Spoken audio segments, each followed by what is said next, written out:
Good evening students. जैसा कि मैंने आपको इससे पहले वाले वीडियो में vegetative propagation natural and artificial मैंने आपको समझा दिया है। आज जो हम बात करेंगे, सबसे पहले हम बात करेंगे about the advantages of vegetative propagation. Advantages of vegetative propagation.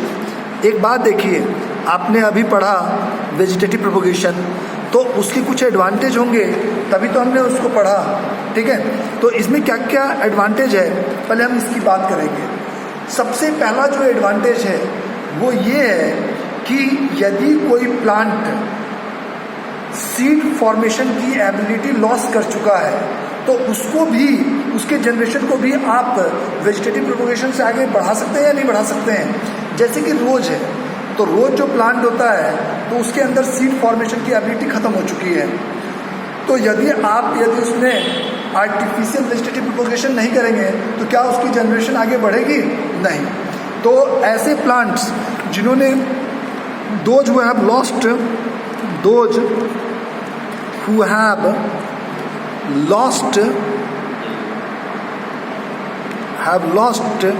The ability to form seed can also be developed through this method or not, this method। तो एक चीज तो ये क्लियर हो गई। दूसरी बात, तो ये इसकी एक एबिलिटी है या नहीं, एडवांटेज है। दूसरी बात, यदि मान लीजिए जो वेजिटेटिव प्रोपोगेशन होता है उसमें बहुत ज़्यादा केयर की ज़रूरत नहीं होती है। जैसे मान लीजिए सेक्सुअल रिप्रोडक्शन से यदि एक सीड आया तो सीड को आपने सॉइल में लगाया तो सॉइल से एक छोटा सा पौधा जन्म लेता है। वो पौधा बहुत ही सेंसिटिव होता है, यदि उसमें ज़्यादा टेम्परेचर लग गया, ज़्यादा ठंड हो गई तो वो मर जाते हैं। अब यदि वेजिटेटिव प्रोपोगेशन में मान लीजिए हमने लेयरिंग मेथड किया है तो हम शुरुआत में ही एक बड़े से प्लांट को लेयरिंग मेथड से डेवलप कर सकते हैं या नहीं। तो जब ऑलरेडी वो बहुत बड़ा प्लांट होगा तो उसमें केयर करने की बहुत ज़्यादा ज़रूरत नहीं है। तो less amount of care is required. तो ये फ़ायदे की बात है, तो इसलिए हम इसको एक एडवांटेज में ले सकते हैं। एक इसका सबसे बड़ा एडवांटेज क्या है, it is one of the rapid mode of propagation. Rapid mode of propagation कैसे है? मान लीजिए एक रोज प्लांट है और वैसा ही मुझे 50 रोज प्लांट चाहिए 10 दिन के अंदर। तो यदि मैं उसकी सीड वाला बात होती तो मैं एक सीड होता है, फिर उसको लगाता, फिर उसमें से सीड आता, फिर एक और आता। लेकिन यहाँ पे तो 50 करना है, मैं 50 स्टेम के टुकड़े काटूंगा और 50 सॉइल में डिप कर दूंगा और 10 दिन के अंदर वो 50 के 50 नए प्लांट में डेवलप हो जाएंगे कि नहीं। तो एक रैपिड मोड ऑफ प्रोपोगेशन है या एक स्लो मोड ऑफ प्रोपोगेशन है? रैपिड मोड ऑफ प्रोपोगेशन है, रैपिड मोड ऑफ प्रोपोगेशन, ठीक है। और चौथी बात, क्योंकि केयर कम करना पड़ेगा तो आपके एक्सपेंडिचर भी कम पड़ेंगे या ज़्यादा एक्सपेंडिचर पड़ेंगे? कम। तो इट इज़ लेस एक्सपेंसिव। तो ये सब इसके एडवांटेजेस हैं। ये क्या है? इनके एडवांटेजेस हैं। तो इस तरीके से कह सकते हैं कि वेजिटेटिव प्रोपोगेशन जो होते हैं उनके बहुत सारे एडवांटेजेस होते हैं। इसी कारण से हम वेजिटेटिव प्रोपोगेशन को एडॉप्ट कर रहे हैं नाउअडेज, ठीक है। इसमें अब जो हम नेक्स्ट बात करेंगे, we will talk about the tissue culture. तो आपको सबसे पहले तो समझना है टिश्यू कल्चर होता क्या है। टिश्यू कल्चर एक मॉडर्न टेक्निक है। क्या है? मॉडर्न टेक्निक है, जिससे कि हम सेम टाइप के प्लांट को इसके थ्रू डेवलप कर सकते हैं in very short time period, ठीक है। तो tissue culture is one of the modern technique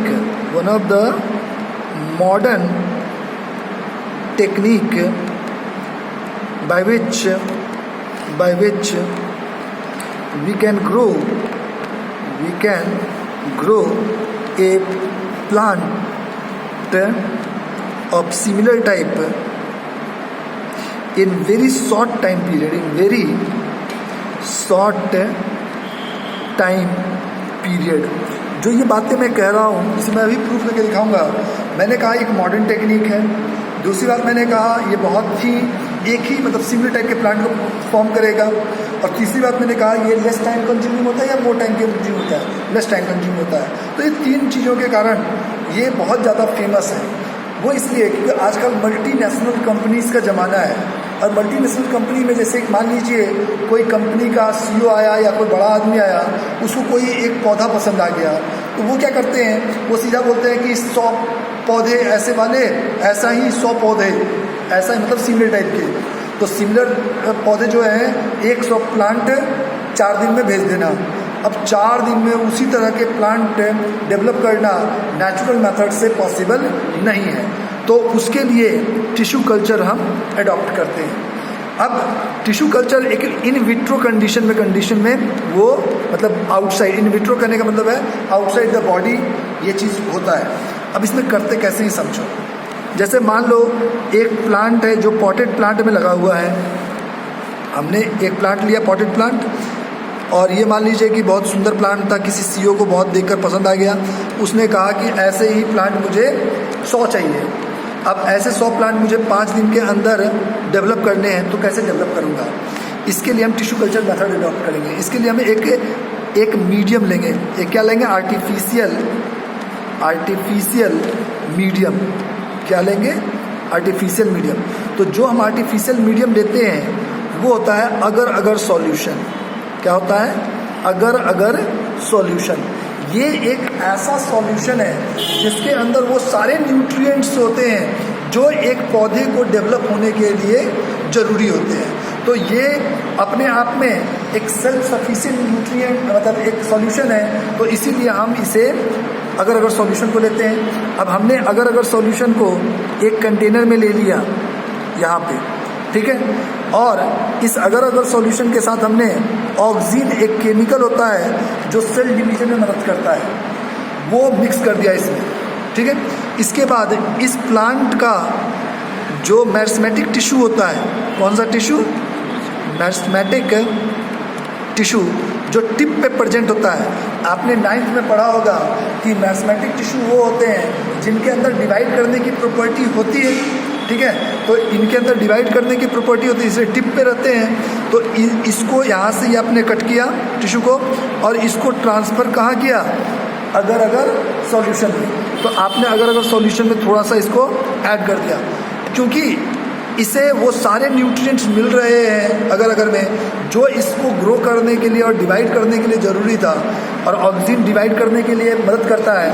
तो यहाँ पर इस सेल का रैपिड डिवीजन होगा या नहीं होगा? और जब रैपिड डिवीजन होगा तो यहाँ पर ये जो हमने टिश्यू रखा था ये फॉर्म एक ग्रुप ऑफ टिश्यू।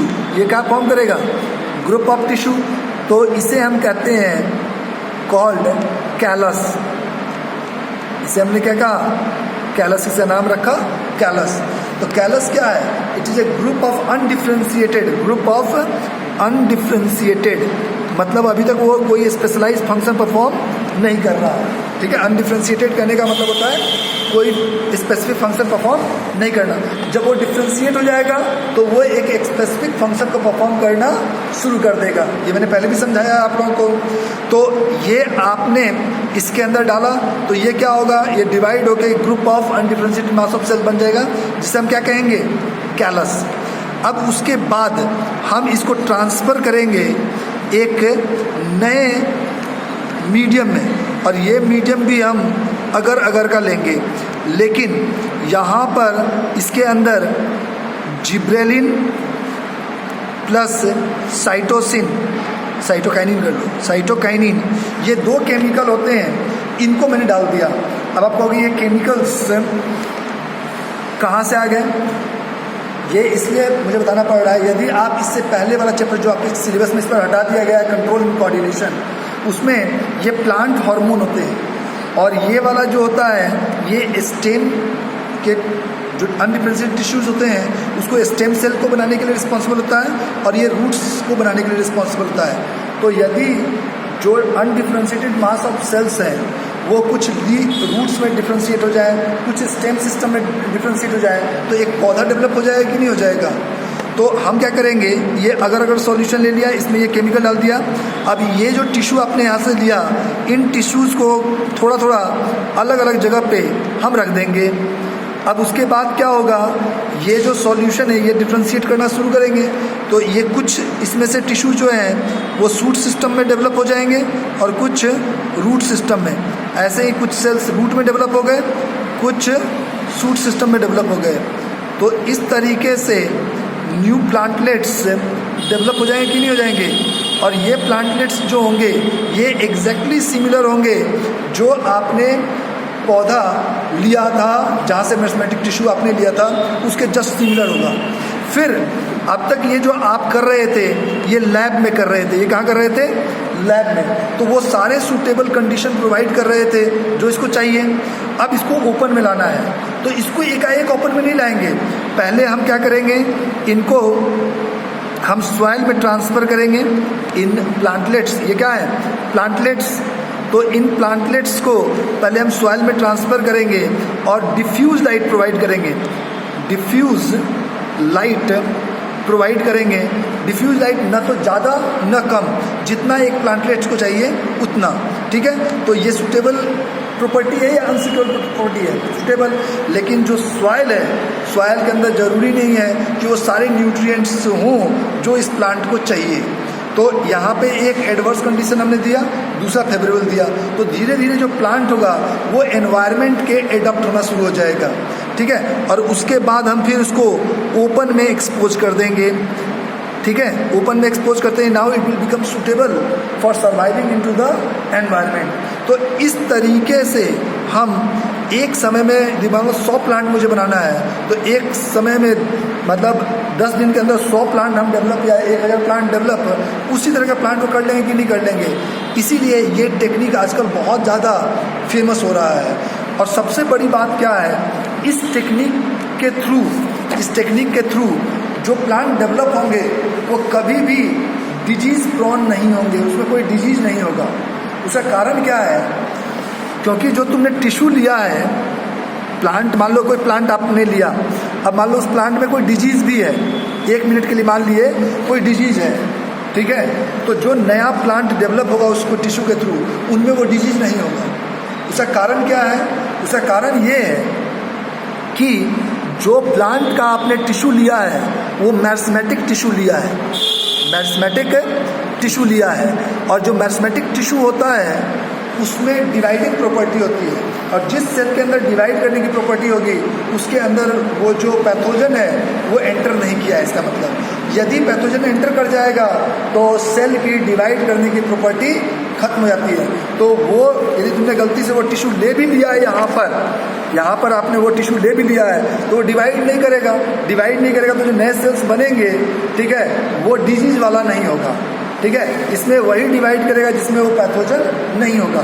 तो टिश्यू कल्चर जो एक मेथड है, इसमें हमेशा जो प्लांट डेवलप होंगे, प्लांट जो डेवलप होते हैं, it will be always disease free, it will be always disease free, उसमें कोई डिजीज़ नहीं होगा। तो ये एक बहुत बड़ा फ़ायदा है प्लांट्स जो हम डेवलप कर रहे होते हैं, ठीक है, कि कभी भी उसमें डिजीज़ कोई नहीं होगा। तो इसीलिए ये जो टेक्निक है ये और फ़ायदेमंद हमारे लिए हो जाता है, ठीक है। तो ये एक बहुत अच्छा तरीका है।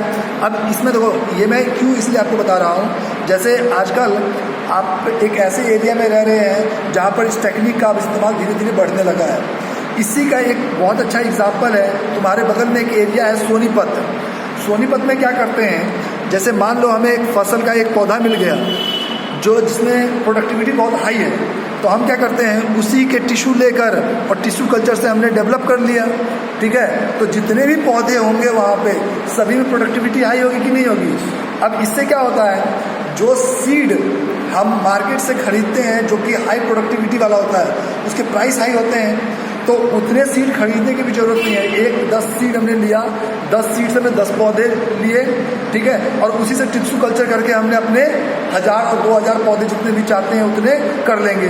उस सीड वाले में तो डिजीज वाला भी आ सकता है, लेकिन टिश्यू कल्चर से यदि आपने डेवलप कर रखा है तो वो कभी भी डिजीज वाला पौधा नहीं होगा। तो इसीलिए ये हमारे लिए एक फ़ायदेमंद टेक्निक होता है। ठीक है, आया समझ में आप लोगों को? इसमें कोई डाउट नहीं होना चाहिए आपको। तो नेक्स्ट हम जो बात करेंगे, हम बात करेंगे कि जो एसेक्सुअल रिप्रोडक्शन होता है उसमें ना तो वेरिएशन एब्सेंट होता है, इसमें क्या होता है, वेरिएशन एब्सेंट होता है। और दूसरी बात, एसेक्सुअल रिप्रोडक्शन में जो इंडिविजुअल फॉर्म होता है, individual formed is same as that of parent और not, as that of parent. जैसा पेरेंट होता है वैसा ही आपका न्यू इंडिविजुअल होता है, एग्जैक्ट कार्बन कॉपी होता है। तो ऐसा क्यों होता है, इसके बारे में हम लोग बात करेंगे। एक बात बताइए, जो एसेक्सुअल रिप्रोडक्शन होता है उसमें कौन सा सेल डिवीजन इन्वॉल्व होता है, माइटोसिस। उसमें कौन सा सेल डिवीजन इन्वॉल्व होता है, माइटोसिस। और आपको मालूम है कि माइटोसिस सेल डिवीजन में क्या होता है, जब एक सेल डिवाइड होने वाला होता है तो उसमें वो अपने जेनेटिक मटेरियल का कार्बन कॉपी बनाता है। Genetic material carbon copy is formed, यही होता है, कार्बन कॉपी फॉर्म करता है। तो एसेक्सुअल रिप्रोडक्शन से जो इंडिविजुअल फॉर्म होता है वो माइटोसिस होता है, और माइटोसिस में वो कार्बन कॉपी बनता है। तो जो ग्रुप ऑफ सेल्स बनेंगे, ग्रुप ऑफ सेल्स फॉर्म होंगे, दे will B exactly similar to their parents genetic material or not। जो पेरेंट्स के जेनेटिक मटेरियल होंगे उसी की तरह वो सिमिलर होंगे, क्योंकि माइटोसिस से हो रहा है, कार्बन कॉपी फॉर्म करता है, ठीक है, जेनेटिक मटेरियल होंगे। और हमारे बॉडी या किसी भी इंडिविजुअल के बॉडी, लिविंग बीइंग के ऑर्गेनिज्म के बॉडी में जो जेनेटिक मटेरियल होता है that is responsible for making any characteristic. तो जो भी फीचर्स होते हैं, जो भी फीचर होगा उसको कंट्रोल कौन करता है, जेनेटिक मटेरियल। तो जब जेनेटिक मटेरियल पेरेंट्स के सिमिलर है तो जो नया इंडिविजुअल बनेगा, न्यू इंडिविजुअल जो फॉर्म होगा, that will be also similar to their parent और नॉट। ठीक है, so why in asexual reproduction all the individual which are formed they are similar to their parents. ये आपको समझ में आ गया। इसमें वेरिएशन, दूसरी बात, एक चीज आपको क्लियर हो गई कि इंडिविजुअल जो होंगे वो they will be just similar to their parents. दूसरी बात क्या होती है, जो वेरिएशन इसमें एब्सेंट होता है, वेरिएशन जो एब्सेंट होता है, एक बात समझो, वेरिएशन कंप्लीटली एब्सेंट नहीं होता है, कंप्लीटली एब्सेंट नहीं होगा। जब मैं ये कहता हूँ माइटोसिस जो है वो कार्बन कॉपी फॉर्म करता है, तो बायोलॉजिकल प्रोसेस में यदि लिविंग बीइंग के अंदर कोई बायोलॉजिकल प्रोसेस हो रहा है तो कभी भी 100% सिक्योर्ड नहीं हो सकता है। 1%, 0.005% थोड़ा मोड़ा चेंज जरूर आएगा, थोड़ा सा चेंज जरूर आएगा, और वो जो थोड़ा सा चेंज होगा वो स्लाइट वेरिएशन लाएगा। लेकिन वो जो स्लाइट वेरिएशन होता है इतना कम होता है कि इसे हम नेग्लिजिबल मानते हैं। इसीलिए जो एसेक्सुअल रिप्रोडक्शन होता है उसमें हम ये कंसीडर करते हैं कि वेरिएशन जो होता है वो एब्सेंट होता है। तो ये बात समझ में आ गई। जो वेरिएशन एब्सेंट हम कहते हैं वो क्यों कहते हैं, क्योंकि जो बायोलॉजिकल प्रोसेस होता है, बायोलॉजिकल प्रोसेस होता है, it will be never 100% it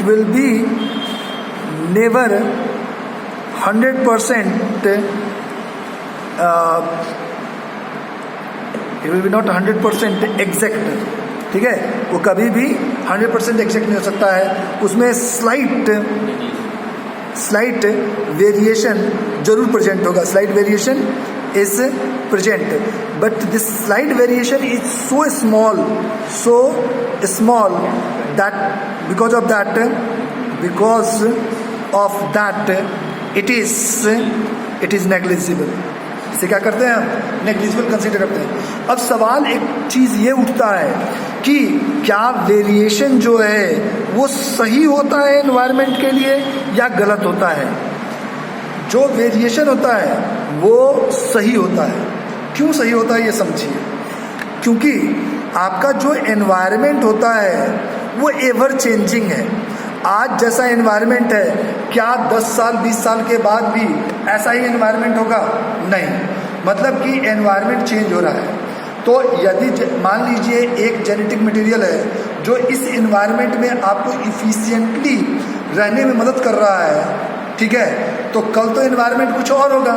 तो यदि वही जेनेटिक मटेरियल रहेगा तो उस एनवायरनमेंट में आप कंफर्टेबली नहीं रह सकते हैं। उसके लिए वेरिएशन जो उस एनवायरनमेंट को सूट करे, उस एनवायरनमेंट को सूट करने वाला वेरिएशन होना जरूरी है।